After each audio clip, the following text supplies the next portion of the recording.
Greetings, I'm your host, Seth Mulli. Welcome to The Wellness Effect. This week, we're talking about staff wellness and how wellness has an effect in the workplace. We kick off the topic with our guest, Dr. Richard Malkin, MD of Workforce Healthcare. To catch up on any episodes of The Wellness Effect you might have missed, or if you want to revisit one of the topics we've covered, check out our YouTube channel. Make sure you subscribe so you don't miss out on any of our wellness-related discussions. Richard, thank you so much for joining us today.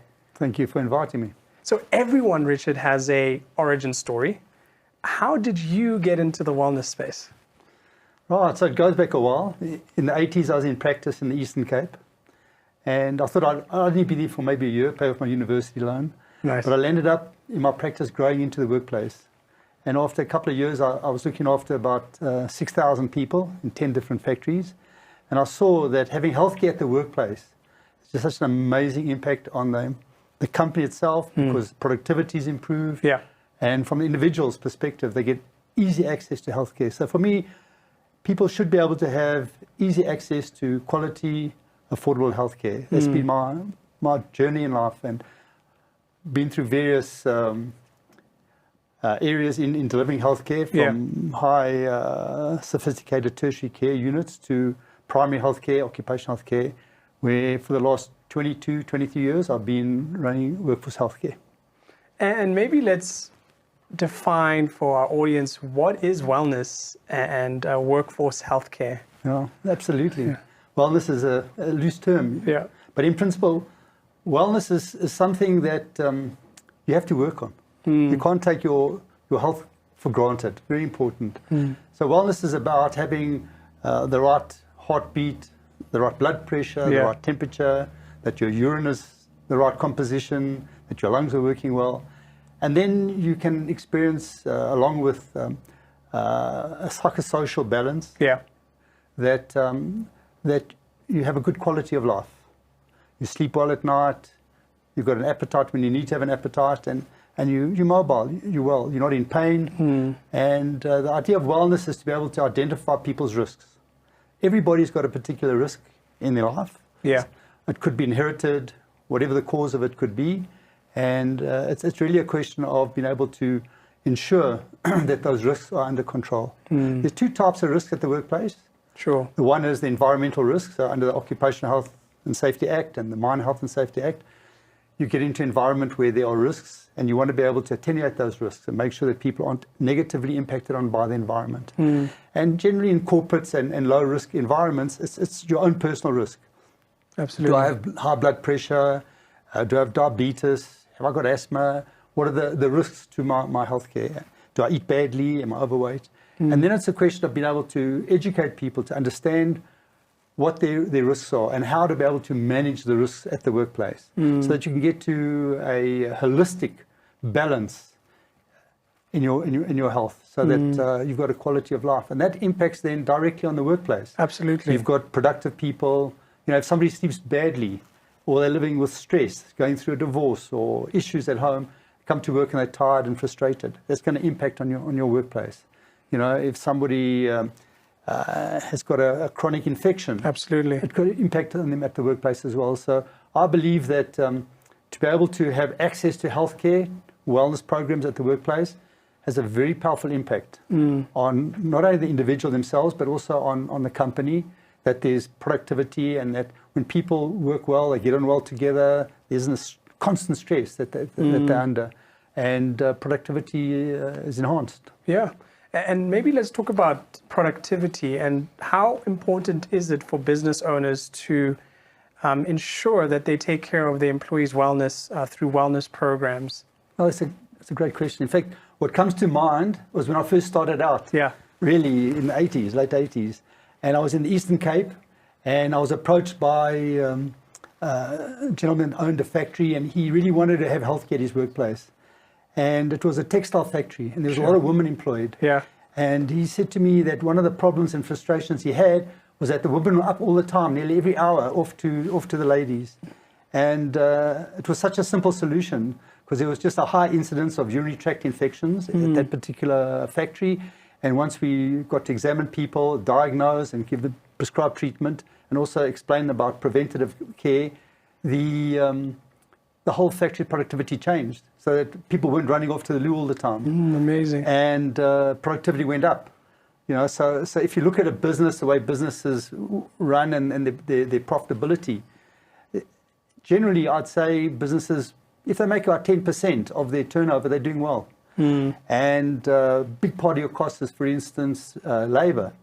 And what is very simple is to be able to improve that productivity and have a big impact on your profitability. Sometimes you can have a small impact on profitability, can double your profits. Yeah. So I think that healthcare plays a very important place at the workplace. I love that you say that there's an essential component of the business owner leading the wellness program. But how do you get employees engaged in wellness programs in corporates and SMMEs? What's very important is to be able to raise awareness. Yeah. I think everybody either has a fear of finding out that they're ill, Absolutely. a fear of death, and want to rather avoid it. Yeah, avoidance. So somehow you have to create an environment and a situation where people are comfortable. So with healthcare professionals, trust is everything, and also an ongoing relationship. So some companies have a clinic on site, and it's good to have the same doctors, the same nurses that are there that they trust, and same as your own GP. Yeah. Or it's a clinic that people go to, the same sister that's there. Because you don't want to dump your personal information every week on somebody new. Correct. It doesn't work like that. So I think trust is very important, and have ethical delivery of healthcare, and then education, and start out by looking at the risk. So it's become very popular in South Africa to do wellness days. Yes. Where people will give a history and then check their pulse and their blood pressure and their body mass index. Absolutely. And then you've got an understanding in terms of what are the basic risks that people can be exposed to, or that they have. And then after the wellness days, to be able to engage with individuals and educate and explain what the risks are that they have, and how they need to be able to manage it going forward. Yeah. So it's really about being able to penetrate that resistance that people have because of a fear. Absolutely. Yeah, that initial inertia that you get. I remember when we had our wellness day at our office, and I got the news that my cholesterol was high, and I wasn't sleeping right, and it's an initial shock. But I think what it does help you with as an employee is like, okay, what do I need to do next? So practically for SMMEs and large corporates, what's one thing that they can immediately do to implement wellness into their organization plans and structures? Yeah, so you mentioned earlier on about the owner of the business or the director of the business that bought into the principle. And I think that's where it should start. It's a question of being able to lead by example. Absolutely. When we were initially exposed to the HIV epidemic in South Africa, it was good to see the CEO starting out by doing voluntary counseling and testing. So people saw, well, okay, from the top, he's doing it and everybody will do it.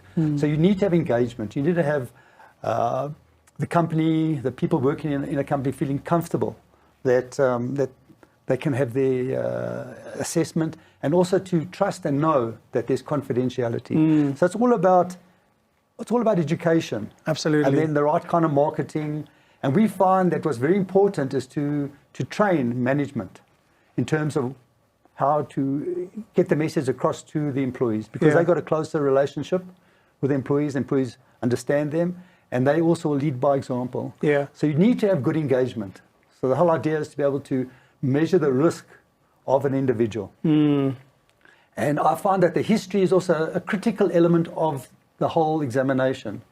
And it's important to have the right kind of questions that are asked. Yeah. Because you want to get into psychosocial wellness as well. And stress is one of the big driving forces of issues around psychosocial issues.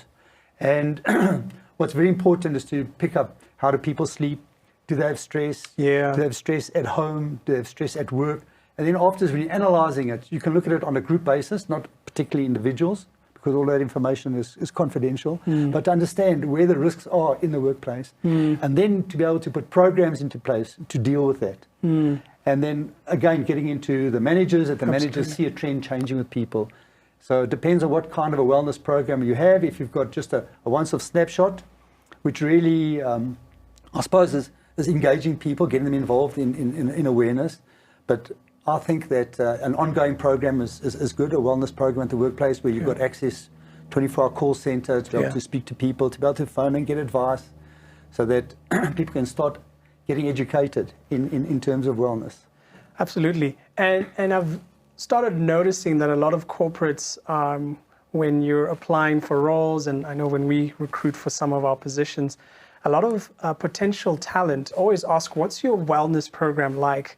Have you seen wellness programs being a potential competitive advantage to lure talent into organizations? Is it becoming almost essential to have it to bring talent on board? I think so. I think that once people feel that they've been looked after, very important.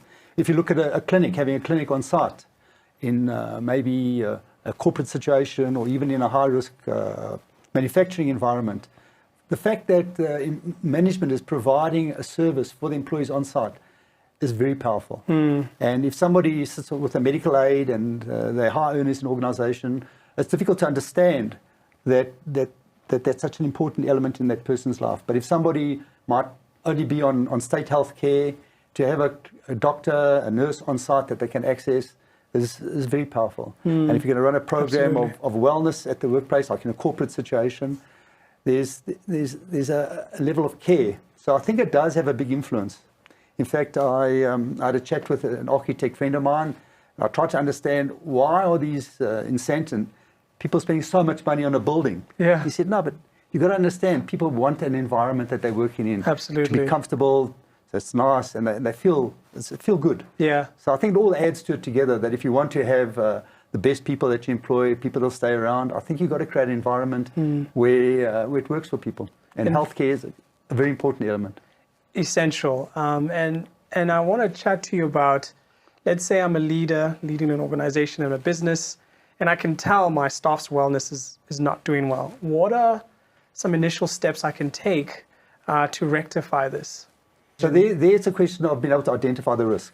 So that's why, even if you do a wellness day once a year and you get people to come through these screening programs, I think that's very important where you start identifying individual risk. Absolutely. And then, particularly if you see there's a risk in an area, like a particular department, then you know that you can start acting on it and drill down into why would somebody be absent. So I think that once people aren't doing the job that they used to do at the same level, it's important to understand why. And that's why when we run wellness programs, we like to get the managers trained on the whole program so they can identify. Because it's difficult in the beginning to get people to pick up the phone. Absolutely. And call about the problem. Because you've got no relationship with that company. It's a phone call. Sometimes a phone call is easier for some people because it's not personal. Absolutely. You haven't got an identification there. And they're more comfortable to talk around that. But I would say that the first step is to get a baseline risk assessment and then to be able to build from there. And then once you're understanding what the causes are, it might be trends or it might be an individual. It might be an individual going through problems. And then if you've got a wellness program, then you can refer the individual into the program where they can get counseling and get assistance and a safety net for them in terms of whatever their problem is, they know that they can get advice, the right kind of advice, and trust it. Is the inherent role of wellness programs to focus on behavior change in the workplace that leads then to productivity? Absolutely. And I think it's all about measuring the risk that I mentioned earlier on, your baseline risk, and see the trends of people, like how many people are smoking, are they smokers? Yes. Do people have substance problems? Are people overweight? Do people not do exercise? Do people eat badly? Yeah. And once you've identified that, it's a question of saying, okay, what's our budget? What's our first priority that we're going to look at in terms of improving productivity? And it might be, for instance, diet. You might find that there's a high ratio of people that are overweight and don't exercise. Absolutely, and you want to change the behavior around that. Yeah. And the wellness programs are really there to be able to, first of all, educate and then to motivate and get people into changing patterns. So if there's a canteen at the workplace, it's a good idea to be able to offer healthy food. Yes. And be able to make it also tasty as well. Absolutely. And if you can start changing that, this is going to have a very powerful long-term impact on people's wellness. Absolutely. And then, for instance, people that smoke offer smoke-ending programs.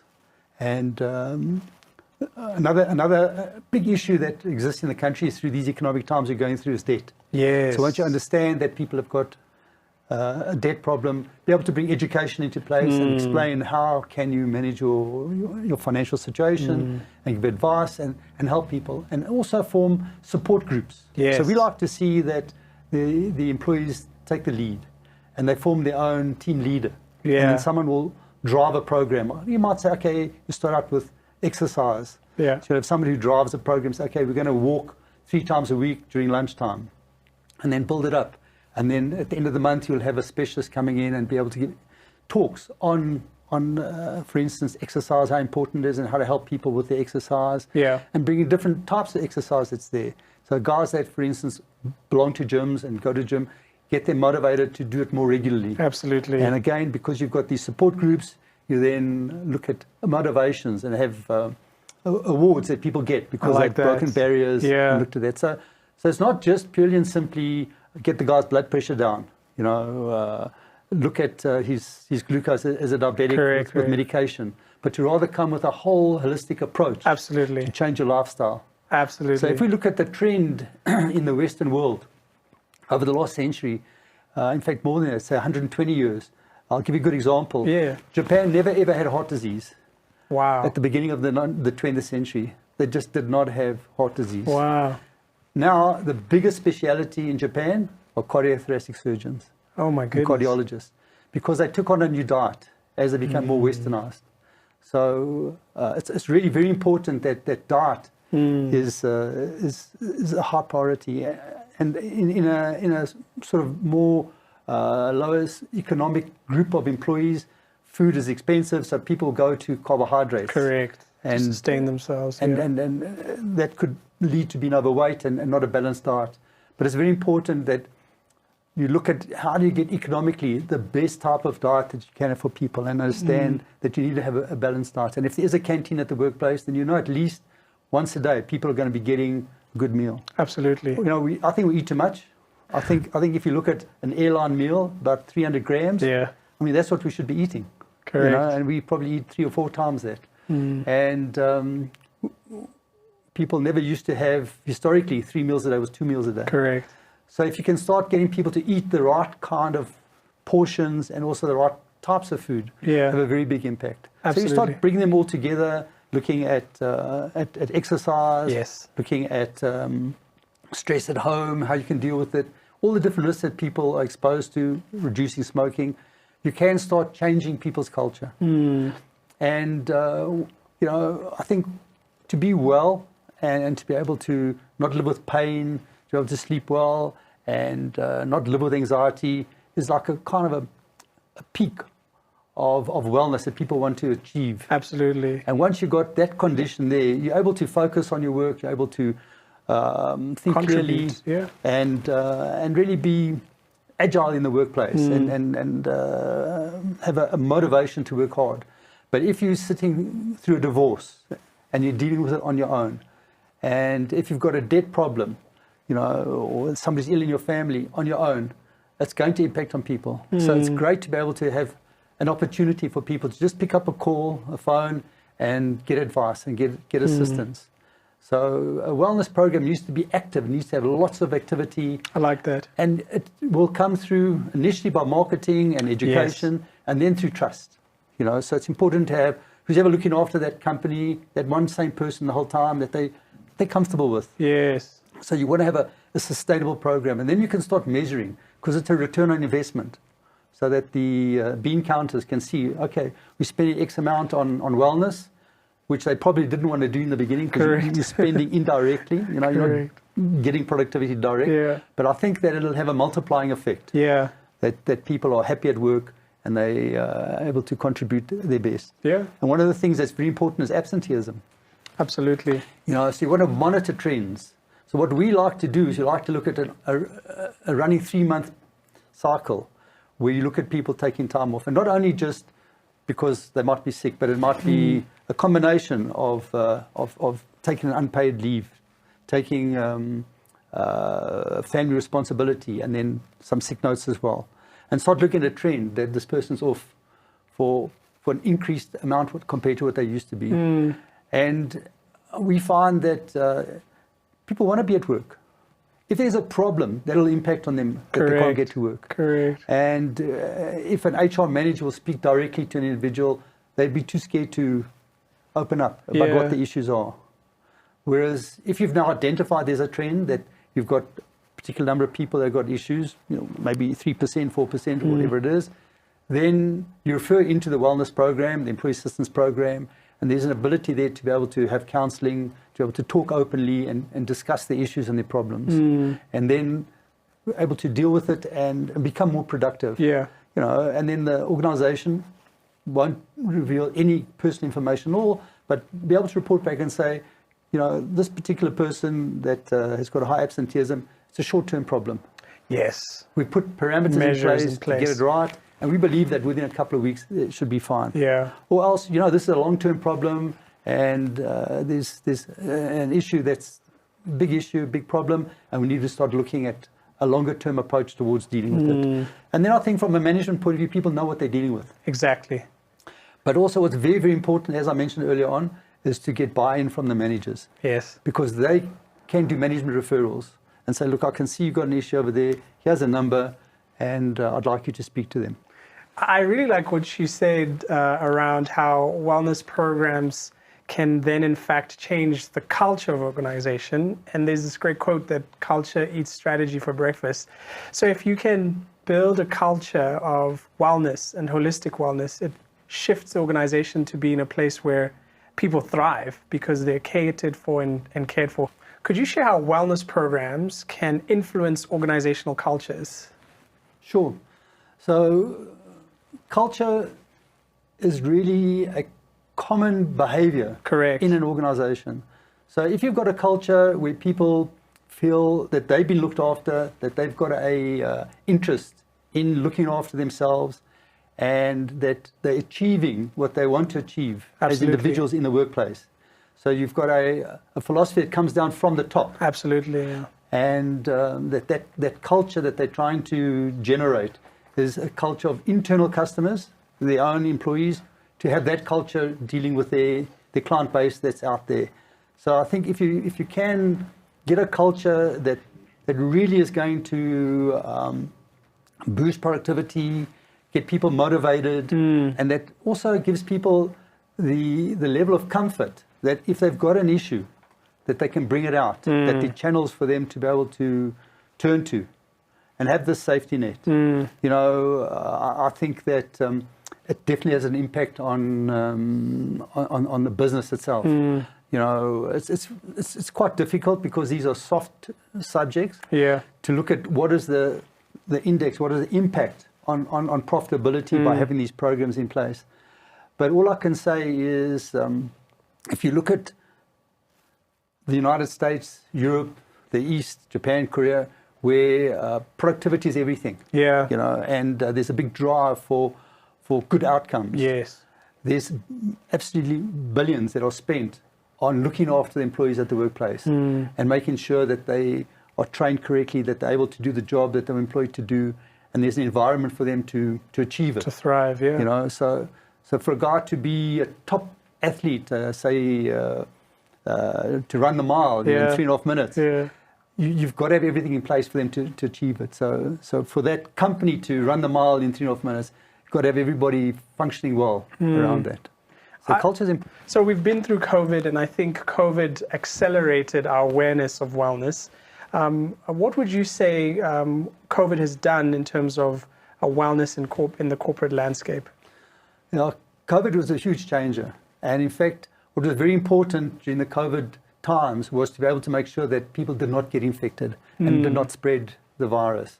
So it changed the whole culture around someone coming to work with flu, as previously people say, I don't want to take time off for work, I can manage, but you go to work and you'll end up making people ill around you. Absolutely. So there's now respect for people being ill. And making sure that at the workplace, there's a kind of a culture of good health and wellness around that, and respect for people around you. It also changed the business as well in terms of how a company should be structured. A lot of people are working from home, and you've got a hybrid model that exists, and it's got a very powerful impact on that. So particularly, for instance, women who've got babies at home. So if they can do their job and still look after their babies, it improves productivity. So there's a lot of impacts that have come out of COVID, the technology, being able to have meetings at remote places. Correct. So I think COVID's had a big impact on how we manage healthcare at the workplace and how important it is. And just one last point around that. In terms of the Occupational Health and Safety Act, COVID virus was identified as a hazard at the workplace. So that changed how you manage people's wellness at the workplace. Correct. To make sure that the risks were managed. And the whole idea of the Health and Safety Act is to be able to make sure people are well at the workplace. Thank you, Dr. Richard Malkin, for shedding some light on this topic. In the next edition of The Wellness Effect, Carleen Kruger joins us for discussion about staff medical aids and the impact it has on staff wellness. Don't forget to subscribe. See you next time on The Wellness Effect.